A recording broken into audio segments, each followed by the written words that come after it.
Think about how much it's evolved. Because when I look at all those old TikTok videos, to think about he would set up a table at the promenade with camera, like, and now look at this. Yeah, it makes you look good It, instead of love that. dark shadows. And, Yeah. all your best features are showing today, right? These are my best features. That's beautiful. February 19th, 2025. 59 days. Let's see, 31 plus 19, 41, 60 days. No, 50 days into the year. Oh, 50 days. Yeah, that's a little. 50 days sugar free. Let's ask ChatGPT. 50 days. 50 days. I got 10 and a half months to go. Sugar free. One day at a time. Sounds, I don't 10 have and a half months gives me anxiety to think about. I'm worried for you. Yeah, but well, especially going to Jeannie Trongo's house and having her make my mom's chocolate cake with the frosting and, she makes it the original recipe way. And it was, we were there the other night and I got to wait 10 and a half months. So maybe I'll put some in the freezer. Or, you do have a daughter and grandchildren who are eating. I would have taken you some, but they didn't offer, so I didn't say. I know. I'm because like I had known said no. for leftovers. Well, I know, but I thought about that. But no. They probably were respecting the fact that I said no sugar, but she said, "Oh, what about biscuits?" She had these beautiful biscuits, which I love, That's so and good. she had made another batch of them, and she said, "Well, they don't have much sugar in them." Or being like a child, dunking them in milk that grandma. Yeah. Well, now I like to dunk them in espresso, but or put even more butter on top of them and then eat them that way. And then we had Stock's pound cake from the cheesesteaks.com. They gave us that as a gift, which comes from Philly too, which I've never had. But I remember Mom used to make a version of pound cake. We put it in the toaster oven and melt butter on top of it. It was really, really good. But anyway, Stock's is supposed to be great, this pound cake. I don't know. Whoa. I don't know if it was as good as I almost like bit the mic. I don't know if it was. I don't know if it's as good as the chocolate cake that she made, but anyway, she also made pasta and she made a pasta and meatballs and spare ribs and sausage, and it was an amazing meal. It was the comfort of being home as a child because she cooks just like my mother did. I mean, cooks amazing. So good. It's amazing how even when we were outside talking to my new neighbors, you could feel the love from your heart, from that, like the love. Oh, your Italian neighbors from they're so cute. I forgot the name of the town they're from, but it's in what'd she say? It was between Firenze and Roma. It was in between those two where they're from. Sweet women, and they were doing their cooking. Yeah, that was cool. You have nice. Are they still there?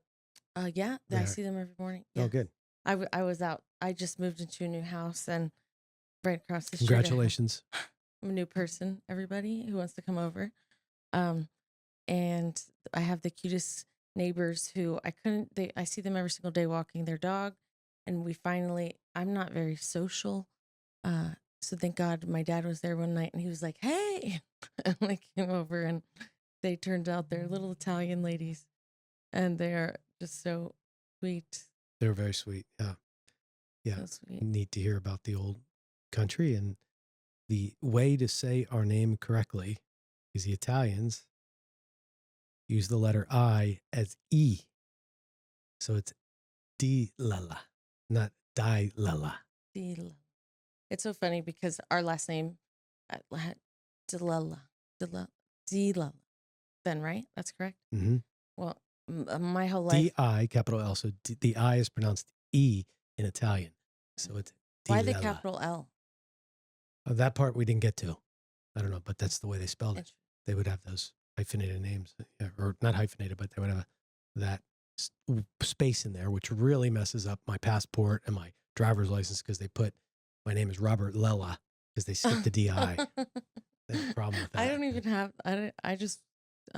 have a space. Well, I didn't always put a space either, but one of the government documents put a space, and now everything has to have a space. But some websites can't take a space, and So it creates problems. The Italian, to keep your true Italian heritage, creates some issues.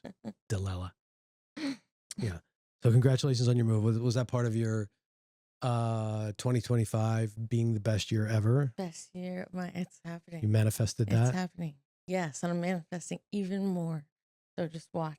And especially if you look back, like that's what seeing some of these videos, he's been posting some of our old, we used to make all these old TikToks or podcasts, and he's clipping them into TikToks.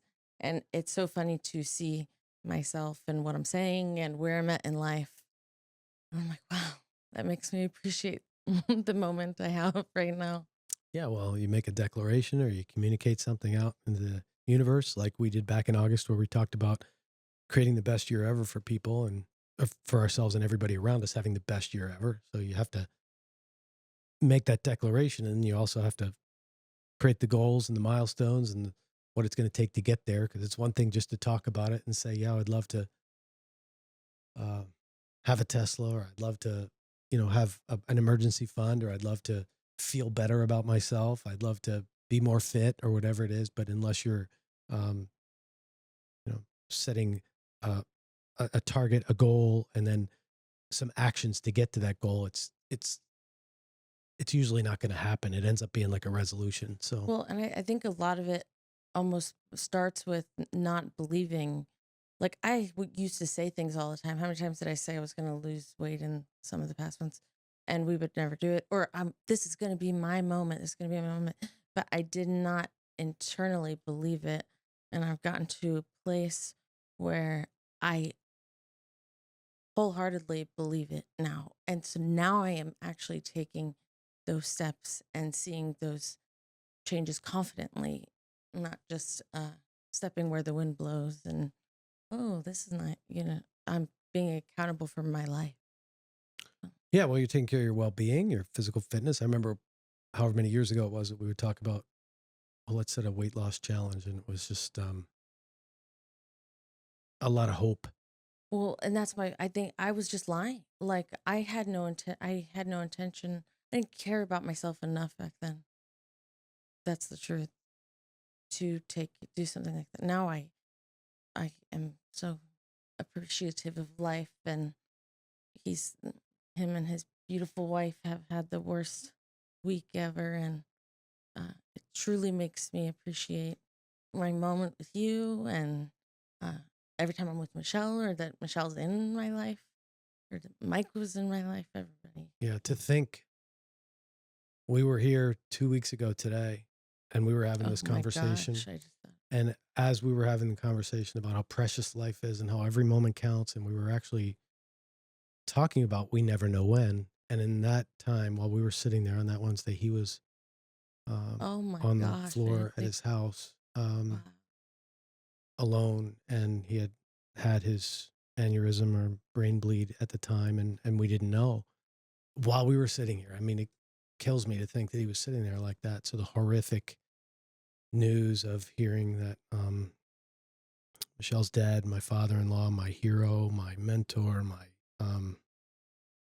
my idol, and a father, more than a father figure to me. He's just everything I wanted to be in a man. Is gone now. Is in heaven, and yeah. So that's what's been happening the last 2 weeks, and I to get back on the rails of life and normalcy. There is no normalcy right now. It's just sort of one day at a time, trying to figure things out, because you question a lot of things. I've had a lot of people pass in my life: my mother, my father, my grandfather, my grandmother, Judy, my mother-in-law. And they've all had diseases of some sort where they had a long, slow process to get to death. And Mike was so sudden, so unexpected. And, he was just in such great health and so vital and so full of life and just so active in the world. He's just the last person we ever expected that would be taken. And trying to put this together into how could 2025 be the best year of my life, and the most tragic and the most horrific thing happened. I know there's a plan. I know there's something to all this, and just trying to figure out what it is and how it is. somebody so good would be taken so early. You think, gosh, he was just such a, so good to so many. He was so right with everyone, so right with God, so spiritually fit, so right with every human he interacted with, so present and loving and kind with everybody he touched, whether it was the person at the checkout counter when he was picking up a script at CVS, who was having a rushed, hurried, bad day. He was still great, gracious, kind, made them smile, just had time for everyone. He meant what he said. You never had to guess. Like, he meant it with his whole heart. And I was thinking about, we had no, it wasn't surprise. His 60th birthday. This guy's 60. Can't believe that either. And I was talking to Mike, your father-in-law, who's passed away, and he had a girlfriend that they were just the cutest thing ever. And his girlfriend, I could tell that, she was at a birthday party with not all these people. She didn't know everybody. So I was trying to kind of talk to her to make her feel, because I know how it feels when you're going to an event with your new significant other. It's, I could tell she had pressure on her or whatever. So I was talking to her, and Micah was so cute talking about me and the business to her. And he just said everything that he thought. He was like, he said something like, this girl, you wouldn't know it, but she's been through it, and look at where she's at now. And like, there was no condescending tone or anything. He was giving me a compliment, and I didn't even know he paid attention to like, he's paying attention to everybody and everything. And he's just was a really special person. 2 weeks ago, we were sitting here, and I always tell Michelle, his wife, that I'm so grateful that she's in his life, because he's like the patriarch of our family, and how he's feeling kind of trickles down. He's the leader of the business and everything. And Michelle's and her family changed his life, which in turn changed my life and everybody else's lives here, to run a business in a healthy manner, run your life in a healthy manner. And we were talking about how Mike and Judy, that was like my dad's. It was a different dynamic in a family, like a family you needed. And I'm really happy that that they're in our lives and my life. Yeah, we're real blessed for that. Oh, And I'm sorry that, the stability that you got in your life was taken from you as well. And I say taken because it's never taken, because they're with us, Judy and Mike are, but they represented something that I never had in my life. Growing up in the family that I grew up in, which I don't resent, regret, or have any issues with. I had that upbringing that I had, and I'm okay with it. And it made me who I am today. And then when I found Michelle, or Michelle found me, or God led me to Michelle, or the gift that I got, and her family, and what that was for me, to show me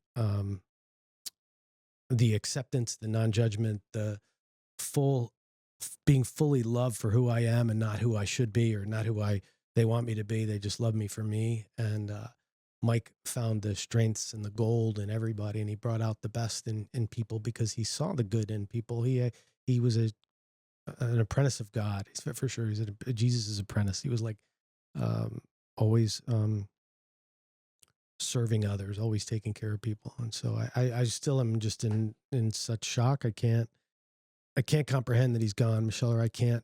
We just keep waiting for him to show up, like he's going to be back. This is not real. So I am, and the best way for me to move on or to continue with life is to honor him and the way he is, and to be everything that he would want me to be. And he would say every day, you asked him, "How you doing, Mike?" "Hi, Mike." "Best day of my life," was his response always. And even on that last day, had he been able to speak, I know that's what he would be saying, because he was going to heaven, and he knew it. He knew he was going to a better place. And while he knew there was pain for us, he knew that will be there for us, and we'll catch up to him later. But he's off ahead of us now, and Judy was up there saying, Mike, that's enough with your guma. That's enough. Come on back home. It's time to come home. And he went out the way he would want to go out, which is on top. Absolutely on top. He went on top. He was on top of the podium and as a champion. That's the only way he would want to go. So that's what I'm wrestling with is 2025, now having 2025 be that best year ever. And I've got to have it be that way, despite the challenges and despite the things that are happening and, however that's going to look and whatever way that's going to be. So, at your 60th birthday, this is what I always videotape random moments and everybody's like, why are you videotaping? And I'm like, hi. But I'm so grateful for all those stupid random moments because you just don't ever know when somebody's last day is going to be here. And I'm so grateful I have all these little videos. And Mike gave a speech about my dad for his birthday. And, he knew that, it was okay to go because you're here with Michelle and he loves you and with Michelle and Christy. And, you are like Mike. Yeah. Well, that's a hell of a thing to say. It's a wonderful thing to say because he is my hero and the guy I love and honor and respect and strive to be like. Such a good dad, such a good husband, such a good friend, such a good mentor to so many people. Just so many people, touch so many lives. And I'm so grateful that I get to spend so much time with him. I'm like, he was involved in our life in so many incredible ways and get to spend the amount of time I got to spend with him and to be with him and to have him in our life and have him be the father that he was to Michelle and how she turned out and who she is. And I got that gift and that blessing to be in his life and be a part of his life that way and have him be a part of our lives the way that we did. And we will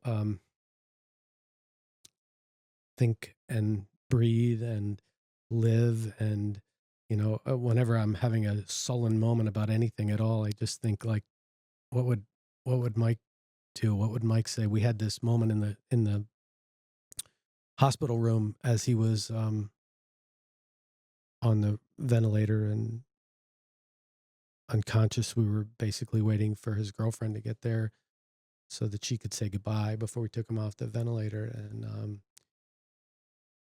the clergy came in from the hospital. Wish it was a hotel. Came in to offer some support from the chapel at the hospital. And Mike's pastor from his church, our church had already been there and we'd done a lot of praying together. And initially when he walked in, we said, well, we already have our guy, we got our pastor. And, but then I know Mike, because Mike would be like, this is a man of God. He is, why would we send him away? It doesn't have to be one specific person. Come on in and please, we can use all the prayers we can get. So come on in and please, I know I can hear him. He said it from the bed without words. He spoke. And so we had this kind man share some prayer with us. And it was a beautiful prayer that he said. And it was very comforting how he prayed for Mike and prayed for the safe arrival of Jane to come from Cleveland to come say goodbye, which I didn't even know. I was like, how do you even know that? How did he know that she was coming? I guess they all knew little bits and pieces of what was going on. But anyway, it was like that moment was very special. And it was what Mike would do or what Mike would say or what Mike would want, because he was always putting God first. God was always first and most important, that God is first. And all things will work out when you put God first. And so we were having this conversation going back 2 weeks today about we just never know. We just never know. I was saying that the whole last podcast talking about I wanted to ask him questions because ask him questions about the business and how he's got, because he's been under a lot of pressure his whole life to get to where he is right now, to be like Mike. Done a lot. I want to know how you dealt with all this your whole life. And so wanted to talk. I was like, we just don't know. We have no idea what's going to happen tomorrow. And the whole time we're talking about his mother, and that's what was happening. I mean, that just Yeah. and the my dad and Michelle and Judy and Mike and Chrissy, they they really have been through it. For I mean, Michelle's had 2 brain surgeries, not just like little, broke my wrists, 2 brain surgeries. And my dad, Judy, and Mike were all there supporting her and carrying her through that. And then uh, Michelle's mom, Judy got cancer, and you guys just have gone through. I mean, so Well, and much the way the family went through it and the way they handled things is something that I also learned, that it's not about, because life is suffering. There is suffering in life. That's a part of life. And what you get from God, as Mike said, is the strength to handle the suffering, is his strength to get through this suffering, because life is suffering. There's that pain. And you pray like, oh, I don't want to have any more tragedy. I don't want to have any more. I mean, that's it. It's inevitable. I mean, we're all going to die. And there's going to be pain and suffering. There's disease. There's things we don't love about life and going through life. And it's having whatever it takes to get through those times. And that's what Mike would say. Without pain, there wouldn't be joy.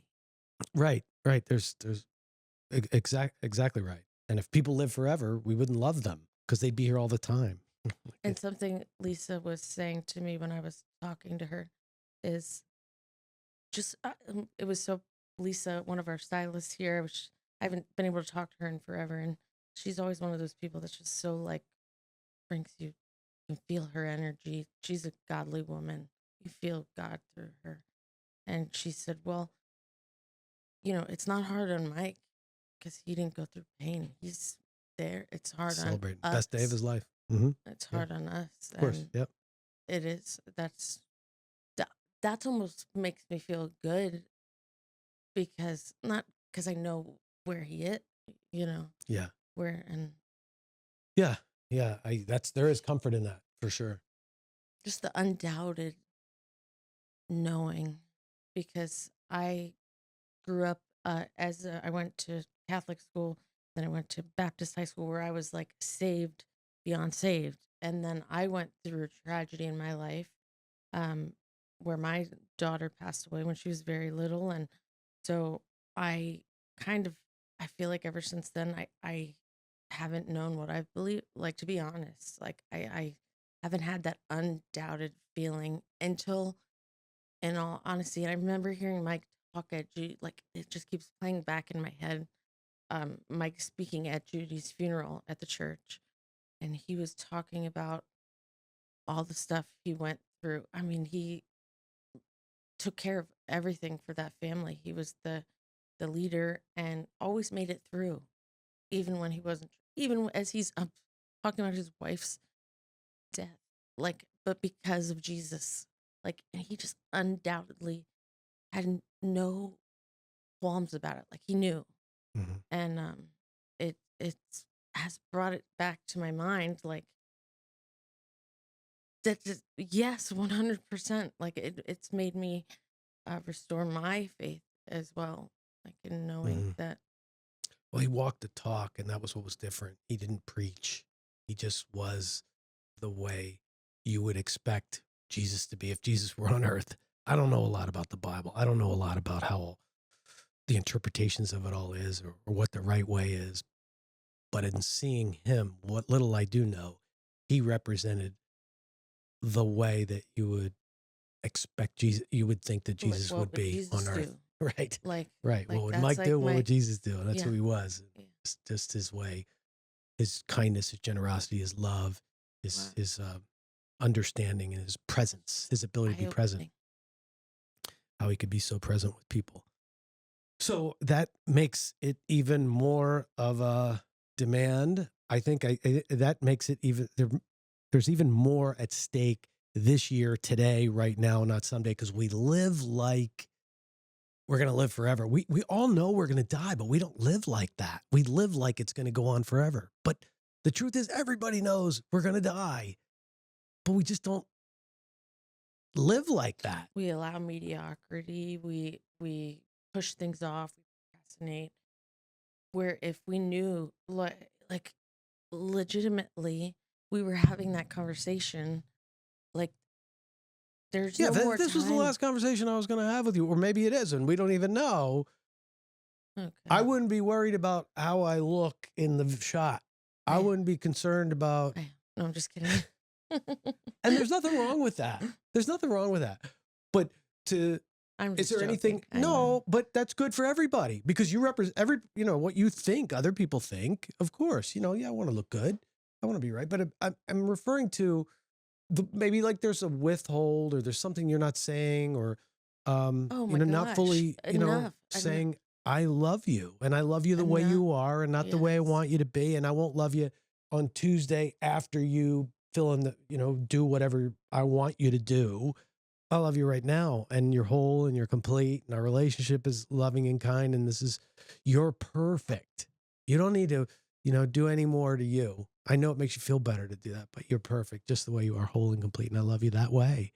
And, we don't live like that.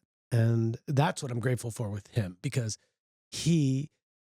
everything was said to each other, to he and I, like we honored, loved, and said all words to each other as he did with everybody around him too. So in this year being the best year ever, I mean, the solace or whatever there is to take away or whatever lessons I'm learning from this are, live like you are dying or live like this is it. And this is it. So, well, that would mean no joke. I'm calling out people around me to live their best life, to not be just average or okay or mediocre, because I know they can be more than they are. I know that they can go further than they go. Just like that for myself. And that's been a struggle that I feel like I'm opening up in my eyes of where I'm at in my life. That's a part of me believing in me. And no, this is my life. Like, I don't know if I have tomorrow, like you're saying. I don't know if I have the next day. And I've spent so much of my life trying to critique myself, probably exactly what you're saying, to fit this image of who I think who I'm supposed to be. Oh, I got to make everybody happy. Nobody else in the world can do that. Like, you cannot make everybody happy. You're not God. You cannot do everything. And it's okay for me to live my life. Like, I don't have to be this person that I have in my head. And I have goals for our business, our relationship, our friends, our family. And going through those goals means holding each other accountable, being honest, transparent. And it just, that's like living like you're dying. Yeah. And, just by declaration of saying, listen, I want to have the best year ever, and putting the people in our family and in our community and in our business, having them make that declaration. And back in August when we said, listen, it's going to be that, and what's it going to take from you?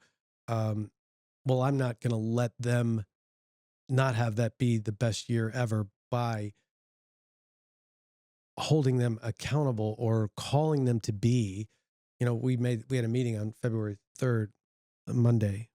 I wasn't there. It was, but you watched the video. I know, I'm joking. I remember you were. It was, I felt bad.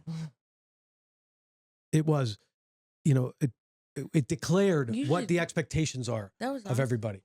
It was a declaration of the expectations of everybody, and this is how we need to operate as a business to be successful. Not sometimes, not when the conversation's there, all the time. It needs to be how we interact with and the actions and steps we take as a business, as a successful business that wants to be here for another 45 years, because we've been here for 45 years and we want to continue to evolve and grow. And to do that, everybody has to pull their weight and be their part. We can't just have a few people doing the work that we say that we promise, and others just sometimes have high standards. The standards have to apply to everybody. Yes. And that is, one of the things that we're just not letting go of for everyone here. So, and ourselves as well.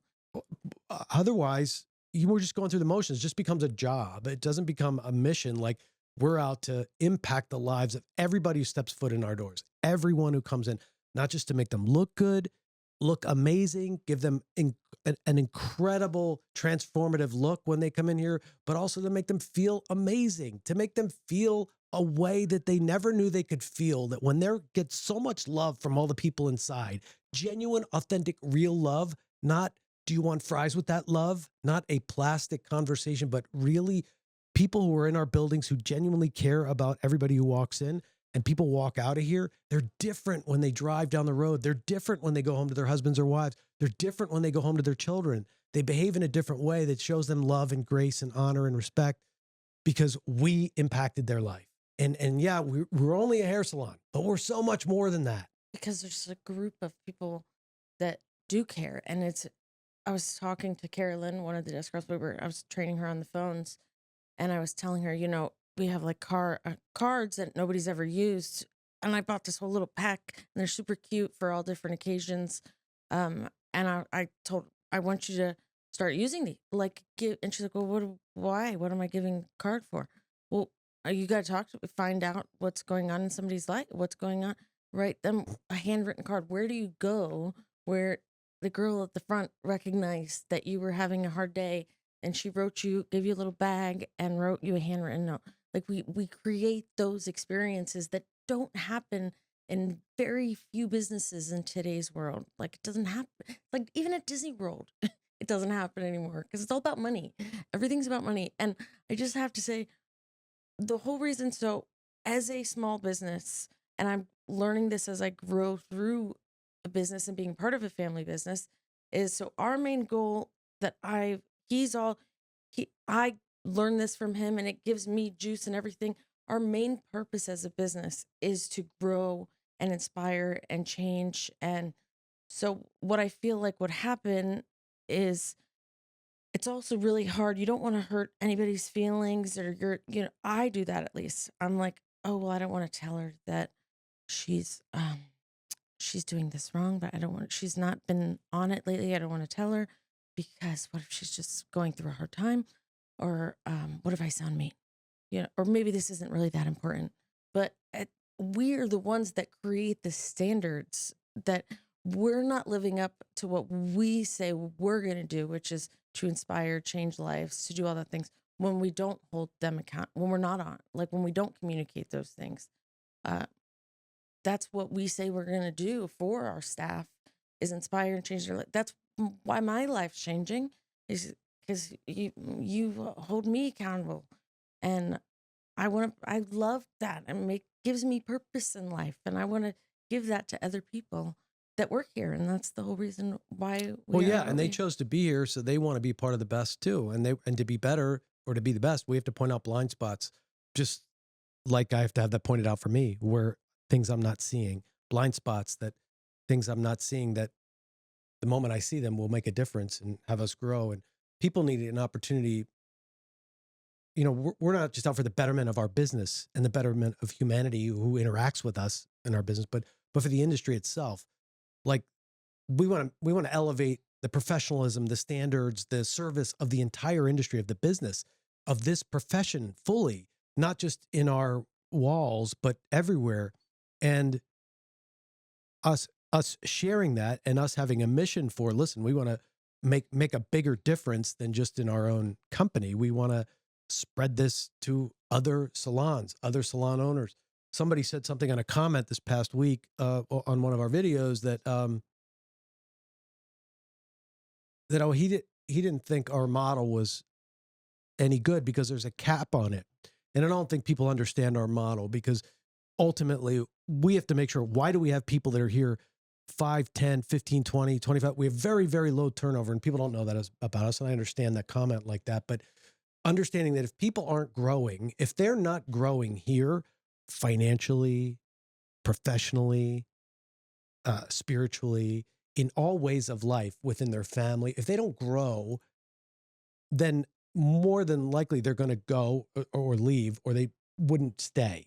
We have to make this environment for people so that they can grow emotionally, financially, professionally, spiritually, in all ways. We have to provide that for people. So it's not only are they getting more money, because I think that's the argument all the time in this industry. Oh, well, you don't pay enough. They don't get paid enough. salons are cheap, and a lot of salons are switching to the other model because, and people say, oh, it's because of the pay. Well, I don't know that that's necessarily true. I just think a lot of salons are run really bad. They're very poor salon owners that are running salons. They are great stylists who switch gears and go into ownership and don't know how to deal with humanity and deal with people. And that's saying it straight. And that's why they have high turnover and they don't recruit people. But it is, I know why. Owning a salon is, I went through it. It is so hard as a caring human being, which I'm assuming majority of salon owners are, but without having extra knowledge to actually see outside of the scope. I think sometimes they just see, and then you have all these eyes on you, all these opinions. It's really hard. Everybody's got something to say. You try to roll some, so it's hard, and then it kind of becomes like this owner against the staff. And here, I want anybody. Look at one of your idols. Look at one of your idols, Gina Bianca, who had a very successful, looked like from the outside, she's very successful following on the internet, very successful stylist, had a salon that I thought was, on top of the world. When we first found her.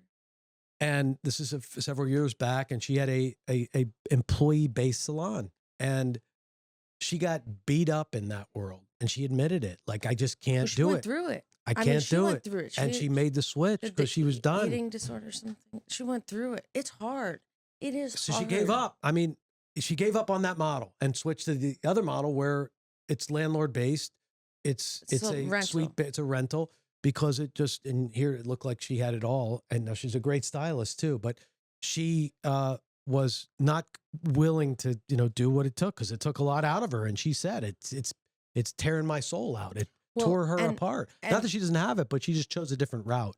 The way we were raised, the way we grew up as a family is that somebody told me the other day, like, well, you just handle stress well. Like, that's why you handle stress well. You have a whole lot going on and you can't tell. And that's just what you're good at. And I am great at that. But I'm not always great at that, and it's okay not to always be great at that. That's your training and development, your dysfunctional family raising. That's what I'm saying. And I allowed that to. Not everybody's like that. Not everybody can handle that. So I took it all for I'm like, oh yeah, I could take all this and not be who and my values are, who I know I am as a human being, because I'm being this other person as an owner. And it's not fulfilling. It's draining. So, and part of that is we're not really great with confrontation. I have a little bit of my mother in me, so sometimes he's not getting better. But my mom's very confrontational, so I'm trying to find a healthy medium. But I hate. It's a whole nother world talking to stylists, because you don't want to sound like you're talking down on somebody. You want to inspire them and like teach them and help them, and it's not always sunshine and rainbows, though.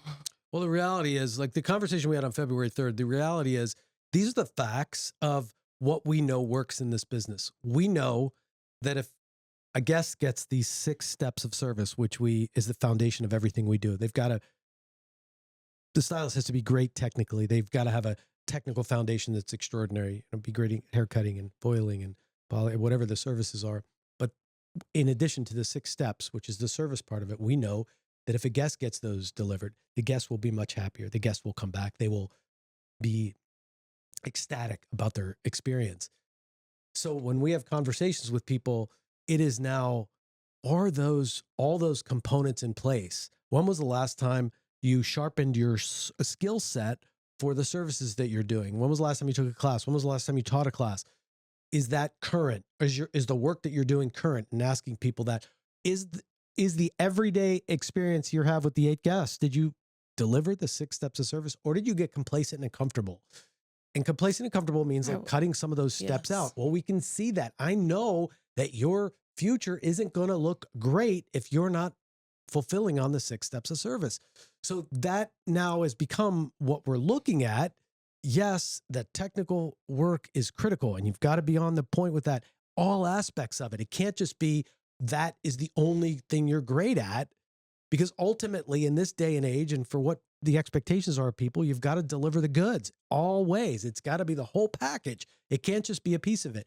And we have evidence of that, 40 years of evidence and a lot of empirical data that shows when people get it, when people deliver it, if you look at the results the last couple of weeks alone, when you could see we're measuring, we're looking which guests got it, which guests didn't. You could see that the guest satisfaction in the future is brighter for those that are delivering. But I'm finally grasping all of this as well, because for the longest time I didn't understand every part of. We have like the whole 6 steps, which I'm sure everybody has like a version of, which is like consultation, rebook, et cetera, et cetera. So I didn't understand. This is not about sales. This is about our brand as a whole and about consistency. And I can't say, even when I go to like let's say a nail salon or something, to get somebody to care about me, even when I'm paying them, it's difficult. Like everybody's in their own brain, even when you are paying service providers nowadays. So you're not, it's very difficult to get somebody who is going to tell you what should I use for my hair personally. We're getting a million freaking recommendations online a day from influencers of what we need to use. This is what you guys should use. Try my spa. They're getting paid $60,000 to tell us that. And we listen to them because they sound, as consumers, we listen to them because it sounds like, wow, her hair looks great. And she got paid a lot of money to say that. So this is not, we are caring about a guest enough to tell them, this is, you're investing in your hair. Here's what you need to do to take care of it. You're caring about them. It is not about sales. It's not about numbers or anything. It's about you doing your job to care about them, and people will, it all is full circle and the results will show. And that's every person in the whole chain. So it's not just the stylist, it's the associate stylist. Are they educating? Are they escorting? Are they creating an extraordinary experience for every guest? Are they doing a head, neck, and shoulder massage that leaves that person so dizzy that they so disappear in their fantasy world while they're laying back in the shampoo bowl that they're getting dizzy and can't even think for themselves because they love the experience of that moment of bliss in that moment? Are they doing that part?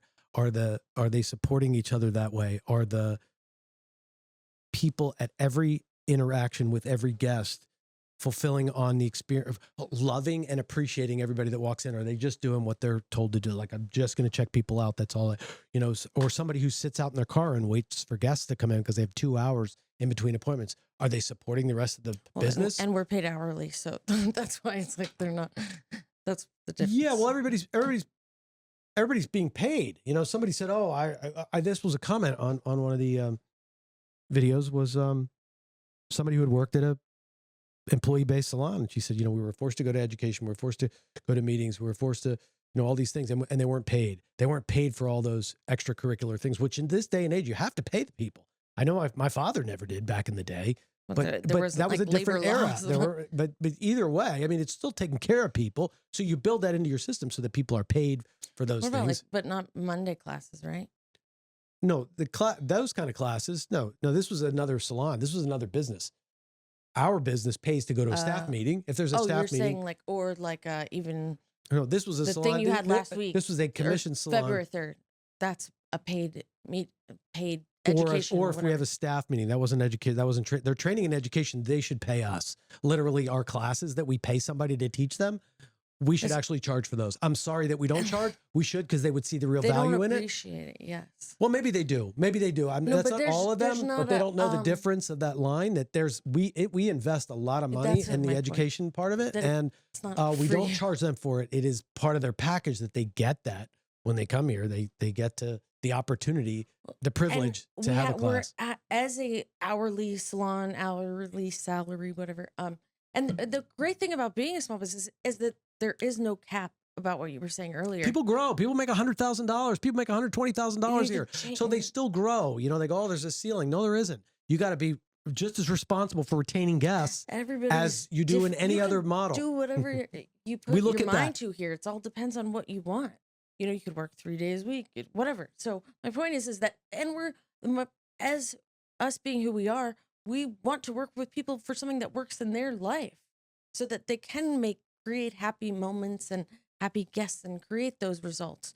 And what was I had to say that because you were talking about the cap earlier, but I lost the last sentence. What was the right before that? You said they had to go to meetings. I was talking about how this girl was saying they had to go to meetings and they had to go to classes and they weren't paid. And there were other things that she did. It didn't sound like a well-run business anyway, but she's not there anymore. And we've not always been the best. We've always had good intentions. People vote. I mean, they vote by leaving. I mean, they vote whether they like it there or not. They'll quit.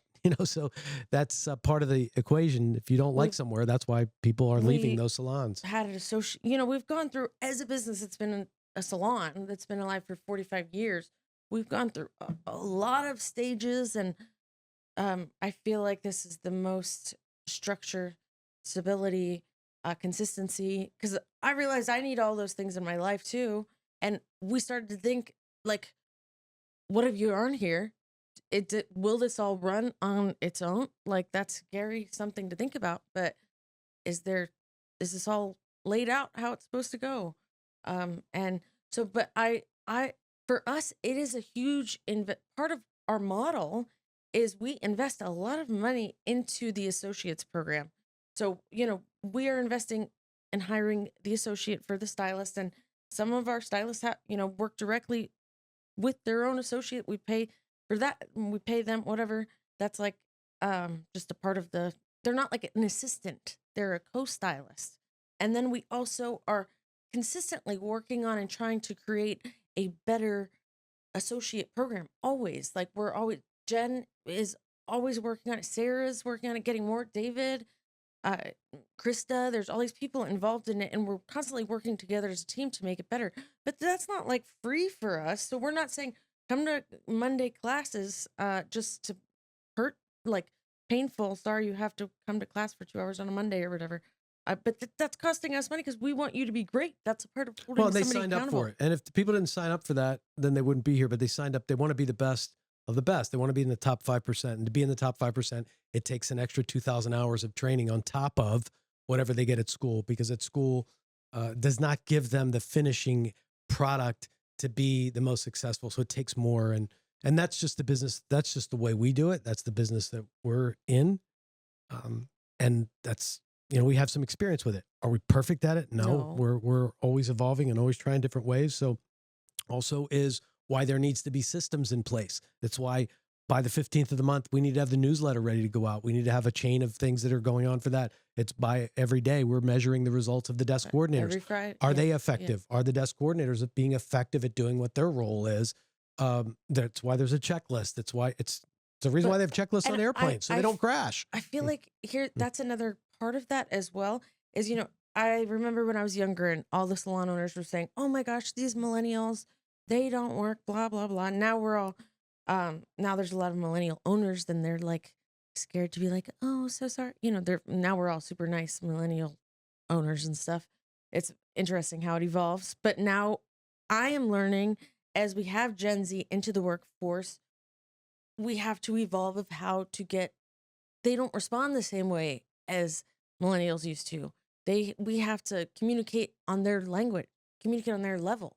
Like with Leanna, like here's a checklist, and like she's good at doing the checklist because that's right there in front of her, or Sophia, here's my did my checklist. It's just a different way. Well, and that's part of adapting, right? Yes, you have to adapt. Yeah. You have to adapt because the generation is different. We have to evolve, and we have to adapt our systems around and that doesn't mean make it easy. It doesn't mean throw it all out, or it doesn't mean get rid of them or not hire any of them.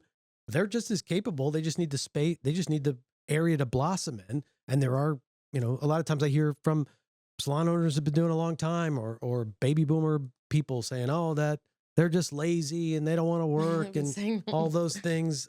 I don't believe that. I don't think that that's true, because we have plenty of them here that are doing it and killing it, and they work hard and they want to work hard and they want to grow. So it's not, that generalization doesn't fly anymore. And we are in a different time from when I was in high school working behind the desk. It is a different time. We are getting students out of school that are 18, 19 coming to work here. So they're still growing as adults. Like 18, 19-year-olds aren't the same as they were before. I feel they're different. Like they're still growing, figuring life out. So that's where we're kind of like right there with them at that stage in life. So we have to figure out how to communicate with them then at that stage and how to inspire them then. And if that's what somebody wants, a human being, we will attract each other. Yeah, and we're always recruiting. We're always looking for people. We're always, somebody says, "Are we hiring?" We're always hiring. We're always looking for those people who have that great attitude, that want to grow, that love the business, that are passionate about it. We always have opportunities for people to come in and shadow and experience what salon life is like, whether they're in school, thinking about going to school, have graduated from school, are working somewhere else. We have an open invitation always for people to come in and experience what it's like to be a part of the Robert of Philadelphia family. So the doors are always open. We're always hiring. We're always looking for great people who have a great attitude. You don't necessarily need to be the best at haircutting, the best at blowouts, or the best at color. We will train those skills or help hone those skills for you. But we're looking for people who love people who love this business. And we want to see the success rate of the people who go to school for hair increased. We want to see more people who graduate be successful in this industry and not in some other field, or have to supplement their income by working 2 jobs and 2 other things. So that's a little plug for all the schools and all the people in schools, to let you know that we are looking for, and always looking for, you to come in and hang out with us and see if we're for you. If you want to come, I strive to create a healthy, um, fun, trendy, inspiring environment. And if you want to come, and I always hate it when people say, "Well, we're such a family," because you can't say that anymore because families are toxic. That's the thing, but it's true. Maybe. I mean, it's kind of true though. It makes me cringe when people say it. But if you want to come be a part of our life changing moments, we would love to have your energy. Even if you just want to come hang out. And we're always open to, something I love about us is that there's no right or wrong way. We are always open. We need innovative minds here to grow. And when we don't have them, we're stagnant and stale. And Yep. So you're the future. The people who are coming. And also, so people know, because we have this great studio here, this is exciting news for people. This is a professional podcast studio. This is like that's the what I was real saying at the deal. beginning. Right. This is the real deal. It's a top tier setup, great audio, great equipment. But most of all, there's Zach behind it all. Our producer, executive of all things visual, audio. He's a master.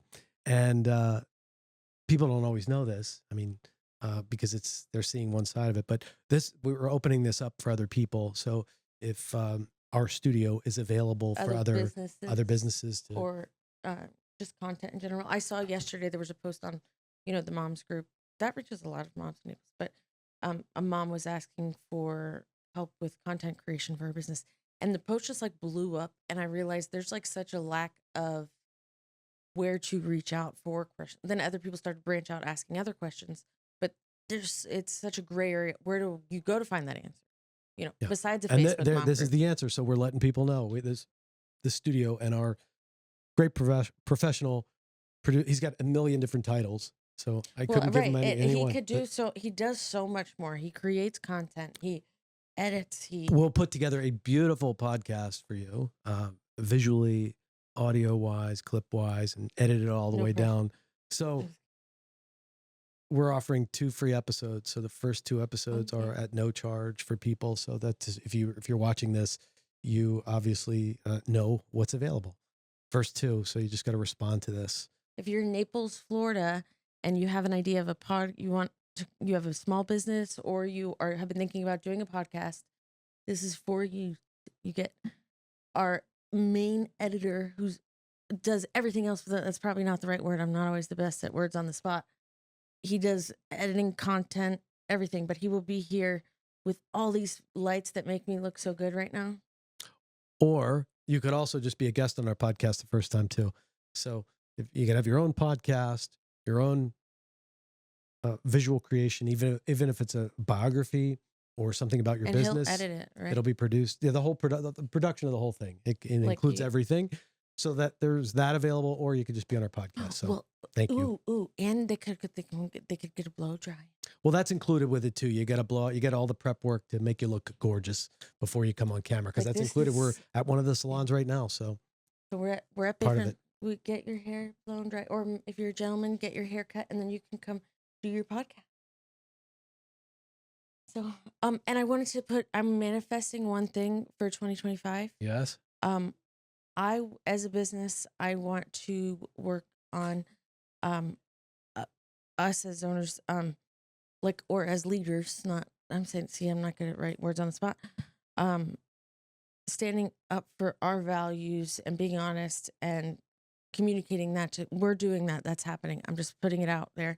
And then the second thing I want to create and manifest is. So let me back that up for a second. So what would that give you as a result if that were in place? Transparency. Okay, and if you had transparency, what would that give you? Like, what would be the success? I mean, the business would continue. Everybody goes through hard times, right? Or everybody goes through their moments. We're not always 24/7, but it would create the door that we are able to communicate things that don't work for us, even when it's something uncomfortable. Saying to somebody, so successful.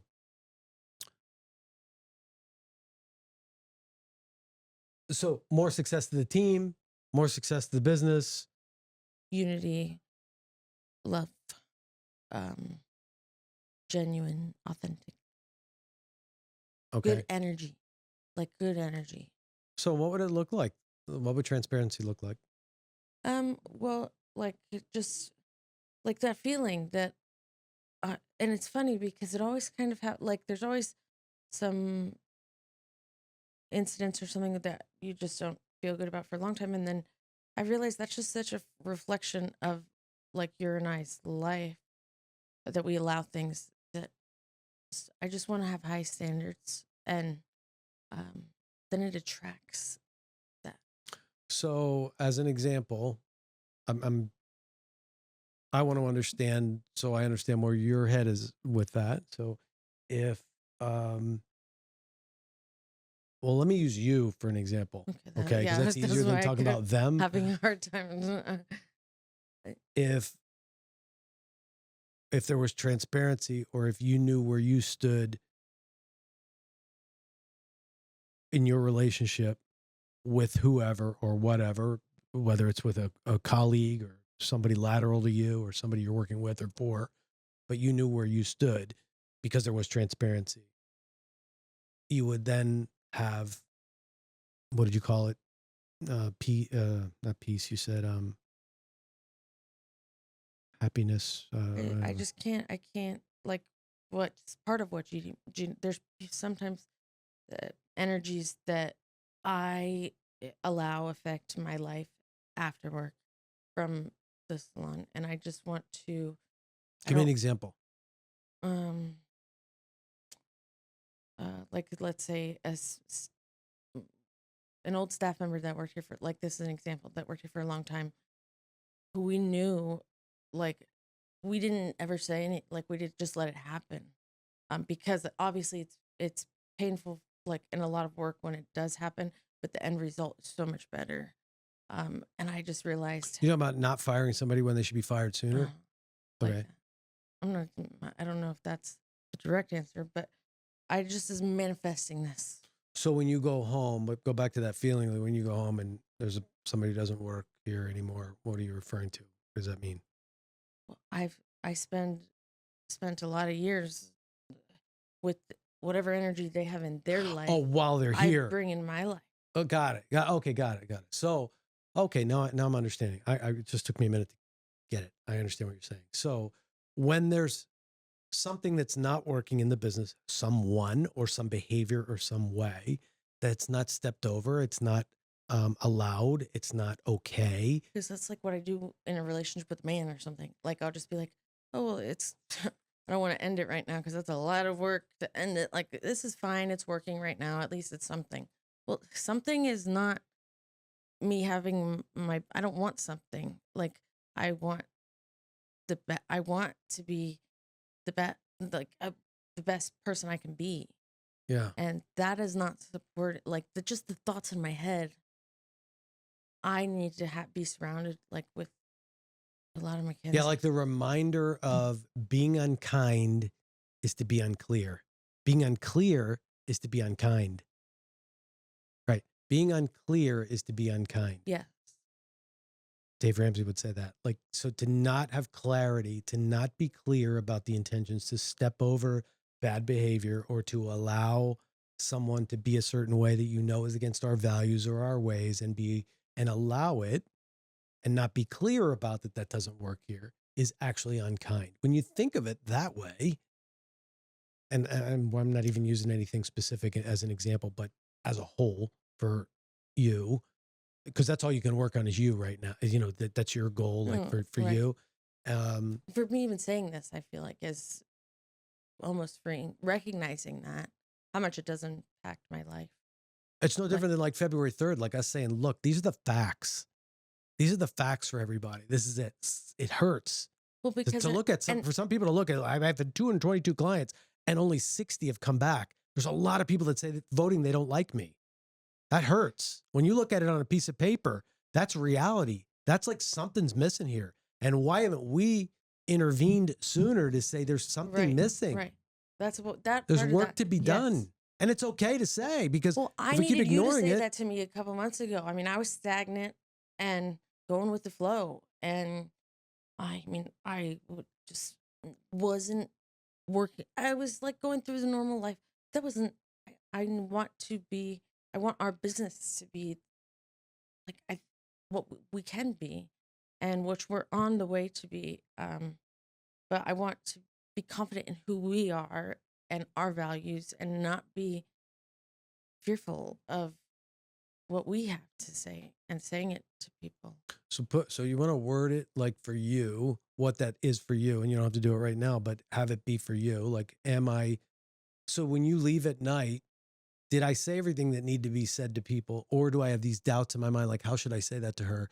Like anguish over the thought of, I think about it all the time. And have I expressed myself in a way? Because to be fully self-expressed is what it is to be free, to be expressed. I don't mean dominantly expressed. I don't mean saying all your negative thoughts and emotions to somebody. That's not full self-expression.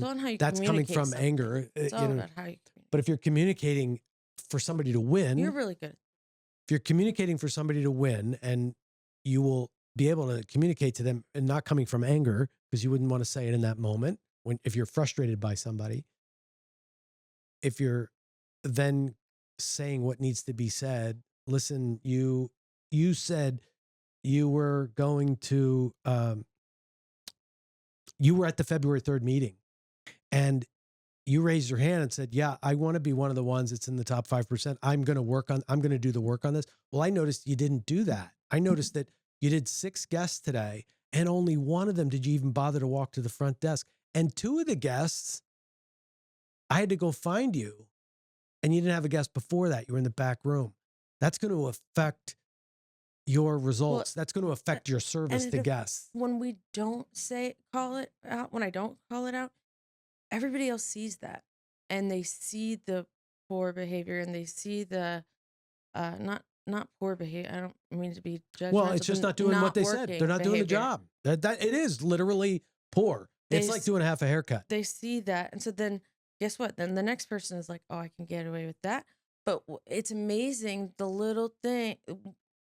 You do one little thing, and all of a sudden everybody's like, "Ooh, I better straighten up too." If they're doing like it, it holds everybody to a higher standard, because we're not picking and choosing what we're going to hold to that standard. Yeah, because if somebody else is snappy and they get an attitude when you call them out, or when you say, listen, you said you were going to be doing these 5 things and you're not, and they get an attitude about it, which people will do. People always do when people don't like to be sometimes told that they're doing it wrong. It's remember, people get defensive and whatever it is, but listen, this is to be it is unkind to be unclear. Yeah. It is unkind to allow that. It literally is doing people a disservice.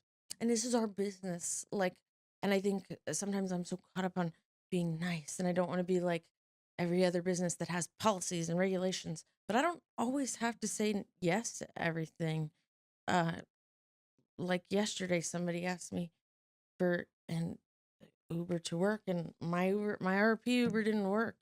So I'm not paying $50 out of my pocket to get, just doesn't work. Like, but I said no. And then I paid for one way, but out of my own money, because I didn't, the RP wasn't working.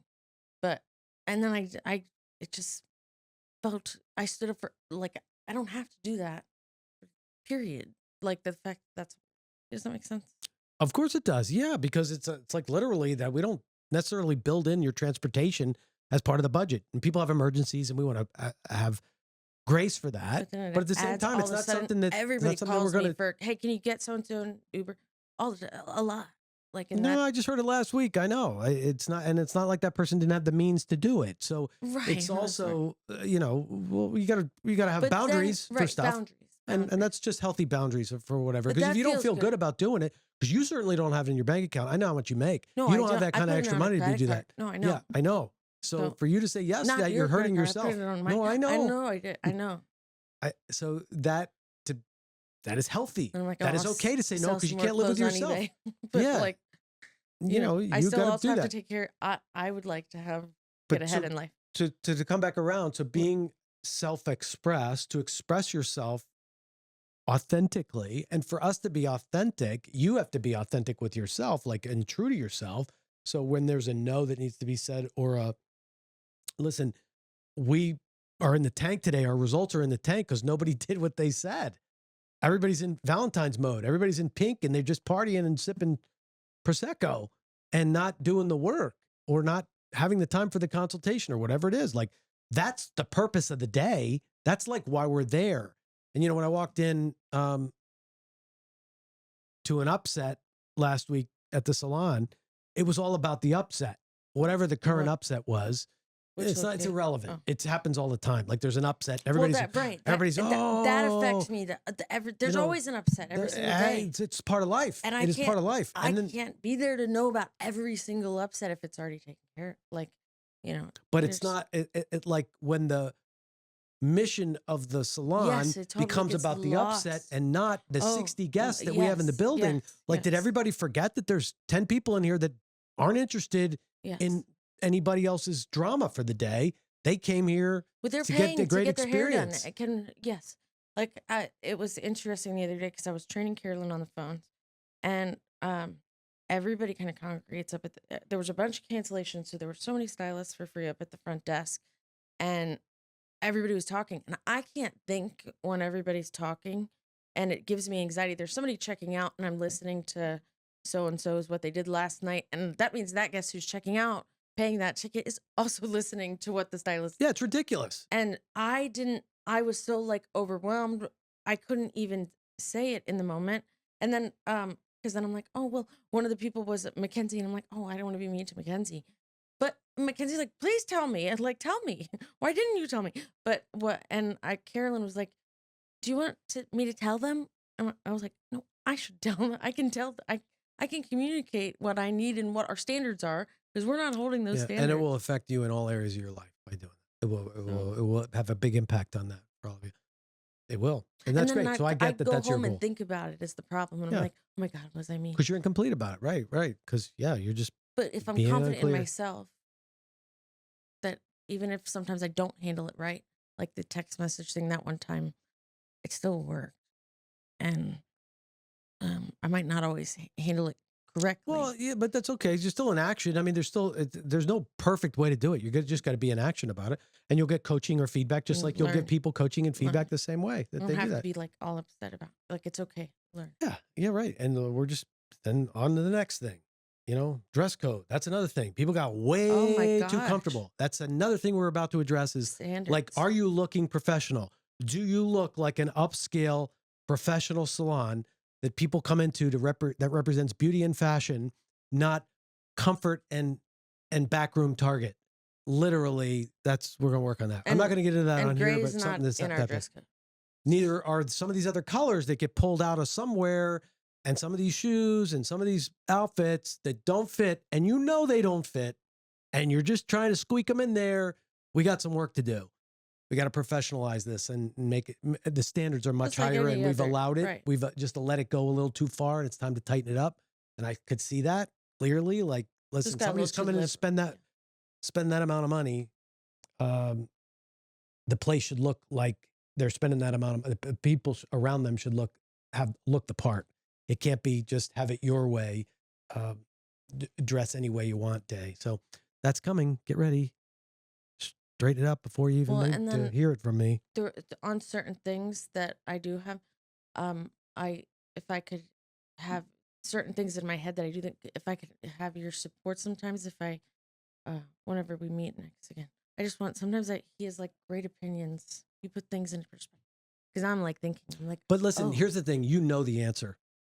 When you ask me those questions, you know the answers. Been bigger problems for a long, I'll talk about it later. But it's just like, see, I already started to think about it. No. But and that's how you have to start to think. You know the answer. Oh yeah, okay.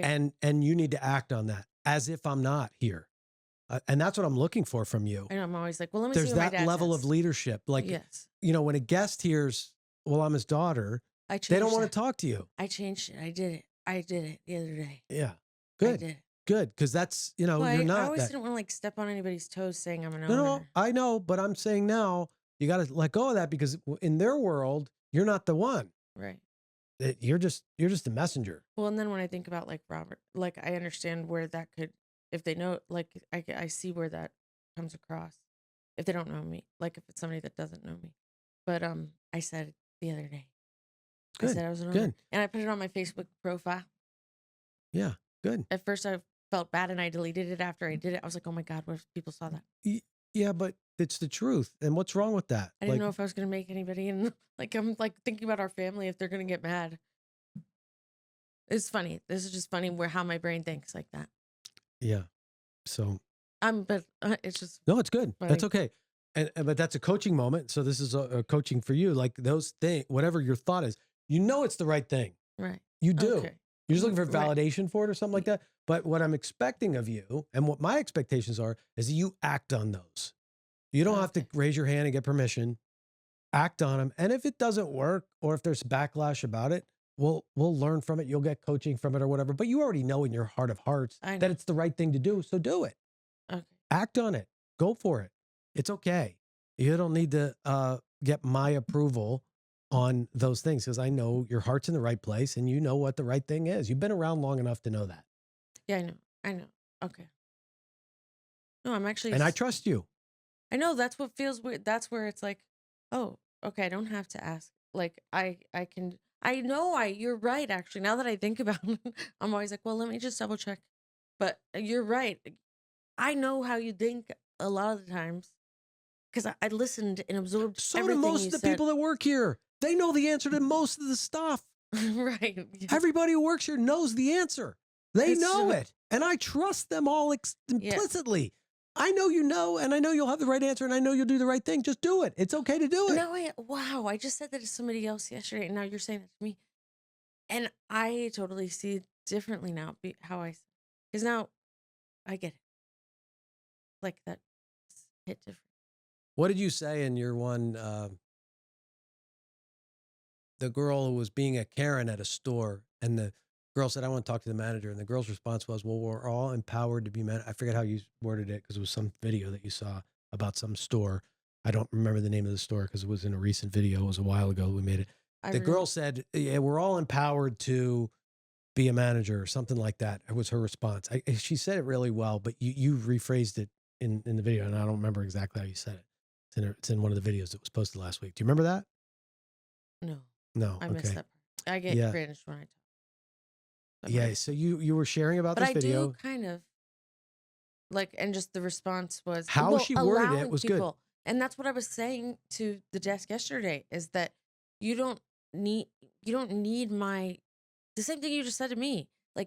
I trust Carolyn. If somebody's upset, you do whatever you think you need to do in that moment to make it correct. And we can revisit it later if we need to. But it's the same thing I just said to her Yeah, like yesterday. having permission to, you receive a complaint like we got a couple weeks ago. Hey, listen, I don't like the fact that I send you a lot of people and my friend got charged more than I get charged. Well, explaining to them that, yeah, why she got charged more was because we take more time with a first time guest. We literally have to take more time. We have to get to know them. We have to evaluate their hair. We have to see how much color we're going to use. We have to see what services they're going to be. So we book more time, which costs more money. Time is money. So we book more time. So there is a first time charge that's a little bit more. So explaining that to the guest, maybe she's still not happy about it. She's upset about it. And listen, thank you so much for the feedback, because that really is important to us. And we didn't do a good job of educating you or others on that. And so we messed up. Failed.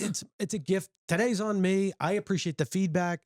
It'll help us learn that we've got work to do. But thank you for the feedback and the information. Here's your gift. Said to me. That's what I was trying. It said to me that we have, if he's more worried about if somebody's more worried about the $30, it's not the $30. It's that we didn't provide clear communication and we didn't provide that nobody knew service. that. Yeah, we didn't. We also didn't give her the value. If she was so amazed by that experience, the guest, she wouldn't have even said anything.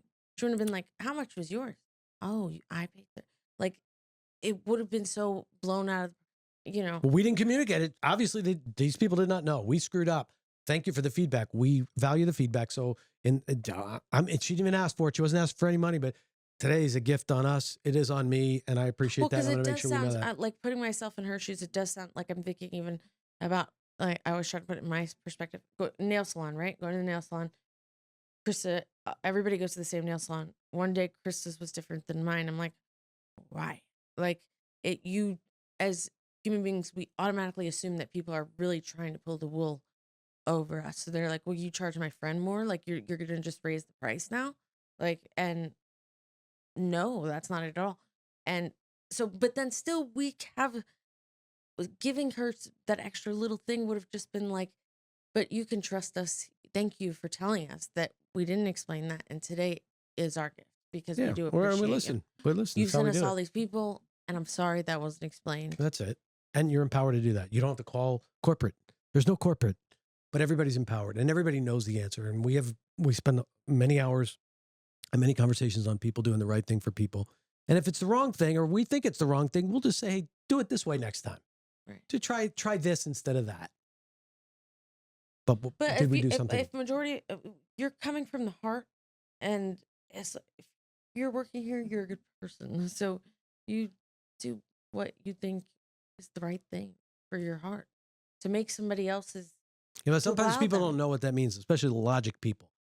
People who are logic, you and your brother are very, very different. He thinks from logic, you think from emotion. You just think in different places. You're just different people. Well, but I want him to, one time when somebody says that to him, to do what No, of course because you're sharing. Then guess what? He'll see what I'm talking about. He doesn't understand. Well, why is she going to care?